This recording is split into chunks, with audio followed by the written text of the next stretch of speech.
বলে বাগদাদে একবার বৃষ্টি হইতেছিল না, বৃষ্টি নাই নাই নাই নাই। তো সুন্নত অনুযায়ী বাগদাদের ওলামা আল্লাহওয়ালা মানুষ সব বাগদাদের জামে মসজিদে জমা হয়েছে। ফজরের পরে ফজর পড়ছে, এশা পর্যন্ত দোয়া করছে, কিন্তু বৃষ্টির কোনো চিহ্ন হয় নাই। এশারের পরে চলে গেছে। তো মালিক ইবনে দিনার রহমতুল্লাহ আলাইহি বলেন, আমি বসা ছিলাম মসজিদে, তো দেখলাম এক জীর্ণ শীর্ণ গোলাম, জীর্ণ শীর্ণ গোলাম কৃতদাস ঢুকলো। কেননা কৃতদাস দেখলে বোঝা যায়, আপনারা দেখেন তো না, এই জন্য বুঝবেন না। আফ্রিকায় আছে এখনো, নাইজেরিয়ায় ওদের পোশাকই ভিন্ন, ওদেরকে দেখলেই চেনা যায় যারা কৃতদাস। আমিও চিনতাম না, প্রথমবার যখন গেছি তো জিজ্ঞেস করছি এদের পোশাক এরকম কেন? তো বলছে এরা অমুকের কৃতদাস। সবাই আবার ভিন্ন ভিন্ন আছে। যেমন আমাদের রাগ হয়ে যাবেন বলমু না, রাগ হয়ে যাবে। আমাদের যেরকম কিছু লোককে দেখলেই বোঝা যায় উনি কোন দরবারের সাথে সংযুক্ত, টুপি দিয়া, পাঞ্জাবি দিয়া, এমনকি পকেট দিয়েও বোঝা যায়। এরকম রাগ হয় না কিন্তু আবার। তো ওই দেশে এরকম বোঝা যায়, প্রত্যেকের আলাদা, গোলামের কৃতদাসের আলাদা আলাদা ইউনিফর্ম আছে, দেখলে বোঝা যায় এটি ওনার। তো কৃতদাস দেখলেই বোঝা যায়। আইসা ঢুকছে, সাধারণভাবে 2 রাকাত নামাজ পড়ছে। ওরা হাত উঠায় বলতেছে, আল্লাহ বৃষ্টি বন্ধ করছো তো বন্দা তোমার কাছে হওয়ার জন্য। বৃষ্টি বন্ধ করছো কেন? আরে ভালো মতে বোঝেন, বন্দা তোমার। ফজরের পরের থেকে তো এশা পর্যন্ত সব মসজিদে বসা ছিল, এখনো তো বৃষ্টি দিলেন না, এক্ষণ দিবেন, এক্ষণ। তো মালিক ইবনে দিনার রহমতুল্লাহ আলাইহি বলতেছে, ও বলতেছে এক্ষণ দিবেন, ও বলতেছে আর আকাশে গর্জন উঠতেছে, নামছে ঝুমঝুমায়া বৃষ্টি। আমিও আটকায় গেছি, ও আটকায় গেছে। বৃষ্টি যতক্ষণ বর্ষণ হওয়ার প্রয়োজন ছিল বর্ষণ হয়েছে। ও মসজিদ থেকে বাহির হয়ে চলে গেছে, বাহির হয়ে চলে গেছে। আমি দূরত্ব নিয়ে একটু পিছে পিছে গেছি, যায় কোথায়। যা দেখলাম এক বাড়িতে ঢুকছে, আর ওই বাড়ি ছিল, মালিক ছিল উনি কৃতদাসের ব্যবসা করতেন, কিনা কিনা আনতেন আর বেশি দামে বিক্রি করতেন, ব্যবসা ছিল এক জমানা এটা। তো যা ঢুকার পরে দেখলাম এক কোনায় জীর্ণ শীর্ণ বসা আছে। তো মালিককে ডাকলাম যে এই গোলাম বেচবা? এটা তো কোনো কামেরই না, এটা নিয়ে কি করবা? গোলাম তো মানুষ কিনে কাজের জন্য, সহযোগিতার জন্য, সাহায্যের জন্য, এটা তো কোনো কাজের না। এটা তো কিনা আমি টাকা লস করছি, এটাকে তো শুধু খাওয়াইতেই হয়, কোনো কাজ কুছ পারে না। দেখো না শরীরে কোনো হাড্ডি ছাড়া কিচ্ছু নাই। তো মালিক ইবনে দিনার রহমতুল্লাহ আলাইহি বলতেছে, তুই বেচবি কিনা এটা কর, কি আছে না আছে ওটা তো আমার তোর দরকার নাই, বেচবি? তো মনে মনে ভাবতেছে, মনে হয় আল্লাহই পাঠায় দিছে আমার উপরে সুযোগ, সুবর্ণ সুযোগ মেরে একটা লমসম দাম চাইছে, যা চাইছে মালিক ইবনে দিনার রহমতুল্লাহ আলাইহি বলে ডান, কিনা ফেললাম। টাকা গয়না দিয়ে নিয়ে আসছে। আনার পরেও কৃতদাস জিজ্ঞাসা করতেছে, মালিক তুই আমার এত দোষ শোনার পরও তুই আমাকে কিনলি কেন? তোর কি টাকায় কামড়ায় যে তুই আমারে কিনলি টাকা দিয়া? তো মালিক ইবনে দিনার রহমতুল্লাহ আলাইহি বলে, আমি তোকে দেখা কিনি নাই, আমি তো কিনছি তোর তাআল্লুক দেখা। সারা বাগদাদ বসা ছিল ফজরের পরের থেকে আল্লাহওয়ালা আলেম। ওই সময় বাগদাদ বাগদাদেই ছিল, ওই চিত্র তোলার সময় আমার কাছে নাই যে ওই সময় বাগদাদের চিত্রটা কিরকম ছিল। সব তো ফজরের পরের থেকে আসা পর্যন্ত বসা ছিল, বৃষ্টি তো হইল না। তুই এরকম কি বললি আল্লাহকে 2 রাকাত পড়া? ঝুমঝুমায় বৃষ্টি আসলো আর তুই বললি এক্ষণ দেন। আল্লাহ কাছে পাওয়ার একটা মজা আছে, আজকে আমরা পাই নাই, এই জন্য মজা নাই, মজা পাই নাই। সত্য কাহিনী, কি তো দাসী কিনা নিয়ে আসছেন, দুর্বল সুরবল কিনা নিয়ে আসছেন। তো কি তো দাসী বলছে, মালিক সারাদিন কাজ করবো বটে, কিন্তু রাত্রে তুমি আমার থেকে কোনো কাজ নিতে পারবে না। যদি এই শর্ত হয় তো আমি যাইতে রাজি। এই শর্ত যদি হয় তাহলে আমি কি যাইতে রাজি, এই শর্ত পুরা করলে। বলছে ঠিক আছে। তো সারাদিন কাজ করতো, রাত্রে নির্জন ঘরে চলে যেত, নির্জন ঘরে চলে যেত। তো মালিকের একদিন আগ্রহ ঢুকছে যে ও যে আমাকে শর্ত লাগায় আসলো, শর্ত লাগায় যে আসলো যে রাত্রে কোনো কাজ নেওয়া যাবে না, দেখি ও রাত্রে করে কি। তো আস্তে আস্তে ছিদ্র দিয়ে দেখতেছে কি করে। তো দেখে সেজদায় পড়া কাঁদতেছে আর বলতেছে, তুমি যে আমাকে ভালোবাসো। কি বলতেছে? আল্লাহ তুমি যে আমাকে ভালোবাসো, ওই ভালোবাসার ওয়াস্তা তুমি আমাকে আরো কাছে করো। কাঁদতেছে। তো মালিক বাহির থেকে বলতেছে, ওই পাগলি, আল্লাহ যে তোকে ভালোবাসে এটা তুই কি করে বুঝলি? তুই বারবার বলতেছ তুমি যে আমাকে ভালোবাসো, তুমি যে আমাকে ভালোবাসো, তুই এটা বল যে আমি তোমাকে ভালোবাসি। তো কৃতদাসী সেজদার থেকে মাথা উঠাইছেন, মাথা উঠাইছেন, উঠা বলতেছে, শুন, আল্লাহ যদি আমাকে ভালো না বাসতো তাইলে এই গভীর রাত্রে ওনার কদমে আমাকে রাখতো না, আর তোরে ল্যাপের ভিতরে ঘুম পড়তে দিত না। তুই ল্যাপের ভিতরে ঘুমাইতেছস, তোকে ভালোবাসে না দেখি তুই ল্যাপে আসস।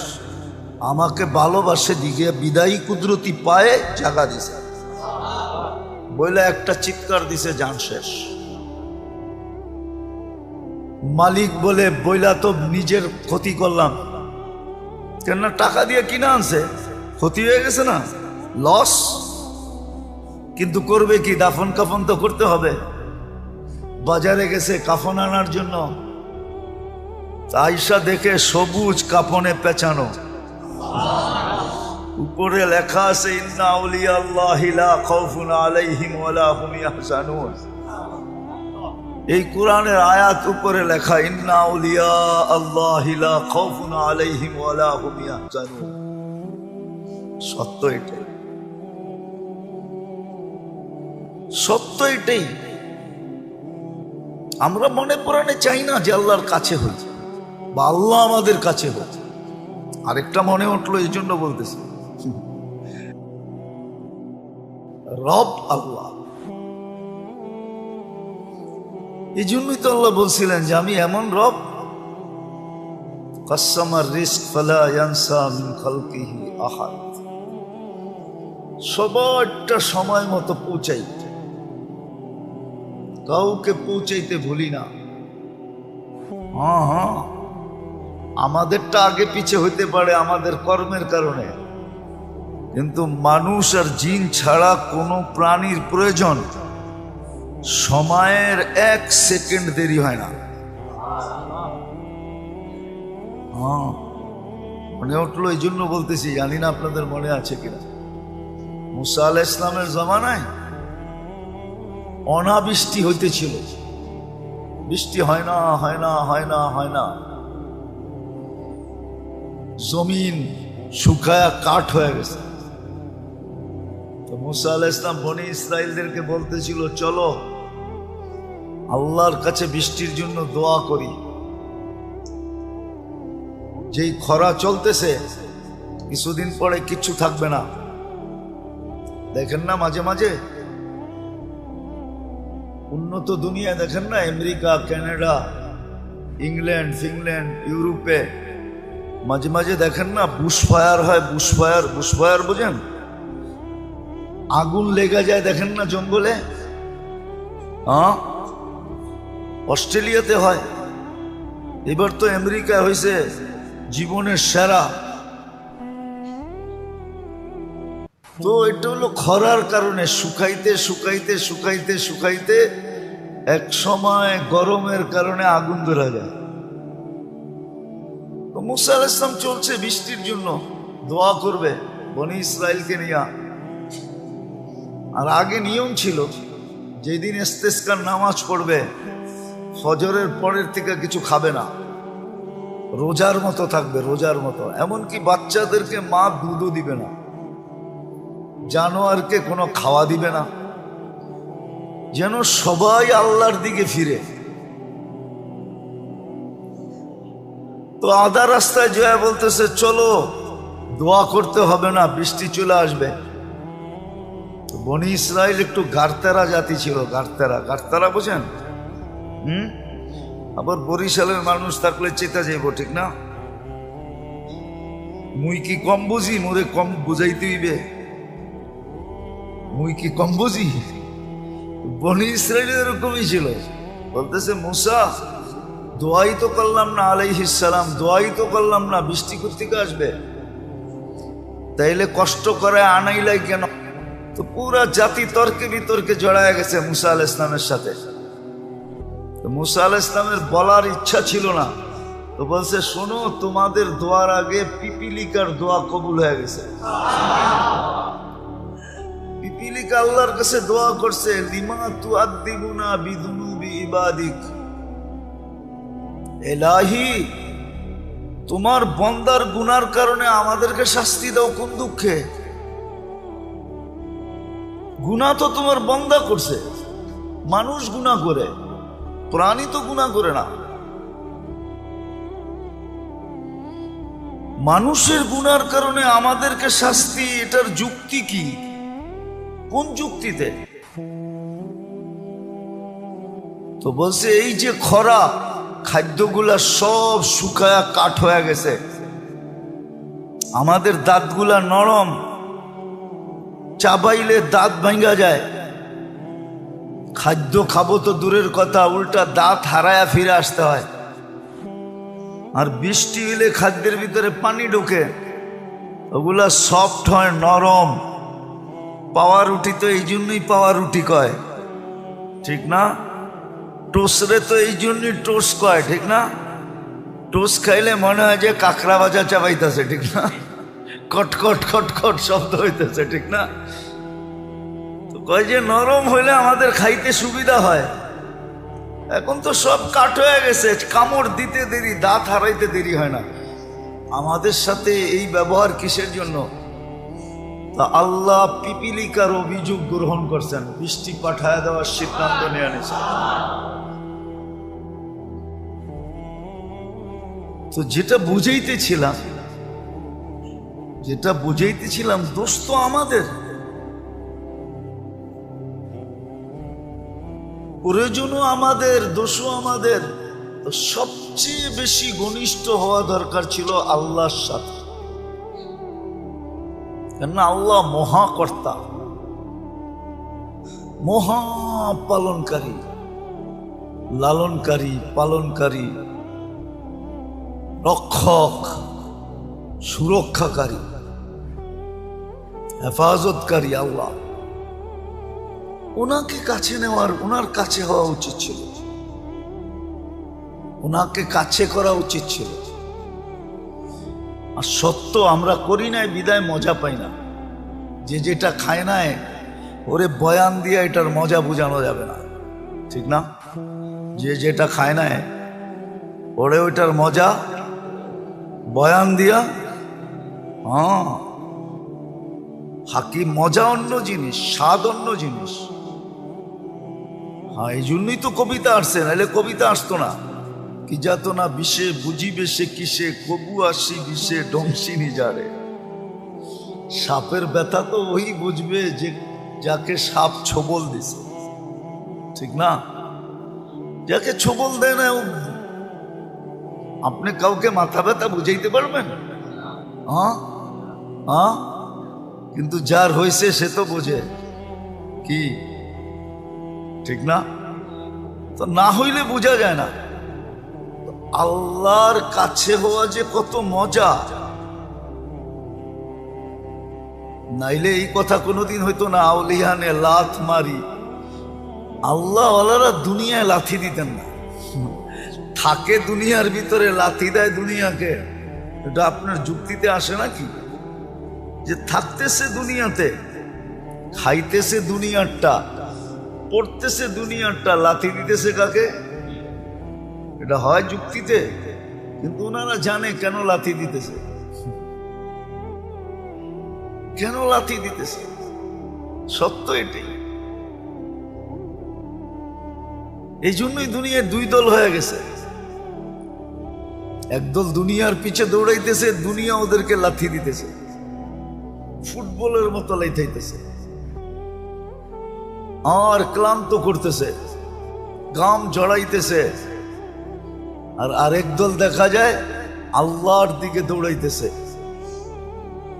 দুনিয়া ওদের পিছে দৌড়াইতেছে আর ওরা দুনিয়াকে লাথি মেরা সরাইতেছে। সর, আমার দরকার নাই, আমার আমার দরকার নাই, আমার দরকার নাই, আমার প্রয়োজন নাই। ওরা দুনিয়াকে লাথি মারতেছে আর একদল আছে যাদেরকে দুনিয়া লাথি মারতেছে, ক্লান্ত করতেছে। তো যেটা বুঝাইতেছিলাম না জানি না এতক্ষণ পর্যন্ত বুঝে আসছে কিনা, সবচেয়ে বেশি আমাদের উচিত ছিল আল্লাহকে সঙ্গে নেওয়া, আল্লাহর কাছে হওয়া। এটাই মুসলমানদেরকে আল্লাহ বুঝাইতে চাইছিলেন। কুল্লি কামা উরিদ আকুন লাকা কামা তুরিদ, আমি যেমন চাই তেমন করে দেখাও, তুমি যেমন চাবে আমি তেমন করে দেখাবো। কুল্লি কামা উরিদ আকুন লাকা কামা তুরিদ। আবার করার ভিতরে আল্লাহ যে করা চাইতেছেন আমার ভিতরে, আমার থেকে, আপনার থেকে, এটা কি অনেক বেশি? না, ওটাও সীমা দিয়া দিছেন, সাধ্যের বাহিরে না, অতিরিক্ত না। অতিরিক্ত যদি বৈধ হইতো তাহলে এই হাদিস কোনোদিন হইতো না। তিনজনে বৈশা যুক্তি পরামর্শ করা তিনজনে ঘোষণা দিতেছে আমি সারা রাত্র ইবাদত করব, আরেকজন বলতেছে আমি সারা জীবন রোজা রাখবো, আরেকজন বলতেছে আমি বিয়ে শাদী করব না। আল্লাহর রসুল শুনতেছে চুপচাপ, তিনজনের ঘোষণার পরে বলতেছে একটাও ঠিক না। আমি রাত্রে ঘুমাইও আবার সজাগ থাকি, ইবাদতও করি, আমি বিয়েও করছি একাধিক, আমি রোজাও রাখি আবার রোজাও ছাড়ি। বিদায় আমি যেটা করতেছি এটাই সঠিক, তোমাদেরটা যদিও আমার তুলনায় অনেক বেশি দেখা যাইতেছে, সারা রাত্র ইবাদত, কিন্তু এটা সঠিক না। ওয়ালি জাসাদিকা আলাইকা হক, তোমার শরীরেরও হক আছে, আরামের জন্য ঘুমও দরকার, ক্লান্তি দূরের জন্য ঘুমও দরকার, সুস্থতার জন্য ঘুমও দরকার। আল্লাহর রসুল বুঝেইছেন, তাহলে বুঝা গেল সাধ্যের বাহিরেও না, অতিরিক্ত না, সহজ করছেন। আল্লাহর কাছে হওয়া, আল্লাহ পাওয়া সহজ, সহজ ছিল। যদি আমি শিখতাম, যদি আমি করতাম, করলে সহজ, শিখলে সহজ।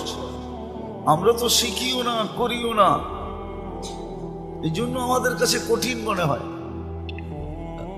অপরিচিত জায়গায় যাইতে মানুষ যাওয়ার আগেই ভীতু হয়, অনেক ভাবনা ভাবে, ঠিক না? তো না শিখলে কঠিন মনে হয়, না জানলে কঠিন মনে হয়, আসলে কঠিন না। আল্লাহ পাওয়া তো সহজ। অনেকবার বলছি, এবারও বলতেছি, বনি ইসরাইলের ওই বদমাশ, আল্লাহর জন্য তো শোভনীয় না শব্দটা, দুই শব্দে আল্লাহকে পটায় ফেলছে, রাজি করে ফেলছে, খুশি করে ফেলছে, নিজের পক্ষে নিয়ে নিছে। কেমন নেওয়া নিছে? আল্লাহ মুসা আলাইহিস সালামকে বলছে জানাজা আপনার পড়াইতে হবে, যে জানাজায় শরীক হবে তার গুনাহ মাফ হবে। অথচ লিস্টেড বদমাশ। হ্যাঁ, বদমাশির দিক দিয়া পুরো বনি ইসরাইলের 1 নম্বর সেলিব্রিটি। বদমাশির দিক দিয়া সবাই চিনতো বদমাশ, কিন্তু শেষ মুহূর্তে এসে এমন এক শব্দ বলছে, ইয়া মান লা তাদুররুহু যুনুব ওয়া লা তানফা। ও আল্লাহ, গুনায় তোর কোনো ক্ষতি সাধিত হয় না, আর লাভও হয় না, না লস না লাভ। ওয়ালা তানকুসুহুল মাগফিরা, মাফ করে দিলে তোর ভান্ডারে কমেও না। ফাআমুতু ফরিদান ওয়াহিদা, দেখ আমি লোকালয়ের বাহিরে একা একা পড়া মরতেছি। ওয়া আনতা কুলতা আনতাল গফুরুর রহিম, আর আপনি নাকি গফুরুর রহিম। মাফ যদি না করলেন তো আপনি গফুরুর রহিম হইয়া আমার লাভটা হইল কি? এতটুক কথা বুঝলে অনেক কিছু, না বুঝলে কিছুই না। আল্লাহকে বিলকুল পক্ষে নিয়ে আসছে, বুঝার বিষয়। আজকে আমাদের সবচেয়ে বেশি যাকে কাছে করা দরকার ছিল, সঙ্গে লওয়া দরকার ছিল, বিশেষ করে মুসলমান, বিশেষ করে উম্মতে মুহাম্মদ। হায়, বিশেষ করে উম্মতে মুহাম্মাদি। কেন আমাদের পরে তো আর কোনো উম্মত নাই যে আল্লাহ কারো জন্য কিছু রাখবেন। আমাদের পরে তো কোনো উম্মত নাই, আছে নাকি? হ্যাঁ, যে কারো জন্য কিছু রাখবেন। পিছনে কেউ থাকলে না তার জন্য কিছু উঠায় রাখে, ঠিক না? বাঁচায় রাখে, ঠিক না? আমাদের পরে তো উম্মত নাই, কার জন্য বাঁচাবেন, কার জন্য উঠায় রাখবেন, কার জন্য আলাদা করবেন, কার জন্য পৃথক করবেন? অ্যানালাইসিসের বিষয়। আমাদের নবীজির পরে তো নবী নাই, আছে নাকি? মুহাম্মদুর রাসূলুল্লাহর পরে কেউ আছে? হ্যাঁ, আপনি যদি মনে মনেও ভাবেন তারপরেও গুনাহ। মুহাম্মদুর রাসূলুল্লাহর পরে কোনো নবী নাই, কোন রসুল নাই, খাতামান নাবিয়্যিন। অনেক সময় আমাদের সমাজের কিছু মানুষ আছে ধোকায় পড়ে, আপনিও ধোকায় পড়তে পারেন। হ্যাঁ, কিন্তু আমি বলবো গুই সাপের মতো বিদ্যাও আপনার আকল আপনার কাছে নাই। হাদিসে দব আছে, দব। গুই সাপকে আল্লাহ রসুল জিজ্ঞাসা করছিলেন, কুল মান আনা, আমি কে? তো গুই সাপ স্বীকারোক্তি দিছে, আনতা রাসূলুল্লাহ রাব্বিল আলামিন, সমস্ত জগতের রবের রসুল, খাতামান নাবিয়্যিন। অনেক মিথ্যাবাদী আসবে, সব মিথ্যা, আপনি সর্বশেষ নবী। গুই সাপ বুঝলে আপনি বোঝেন না কেন?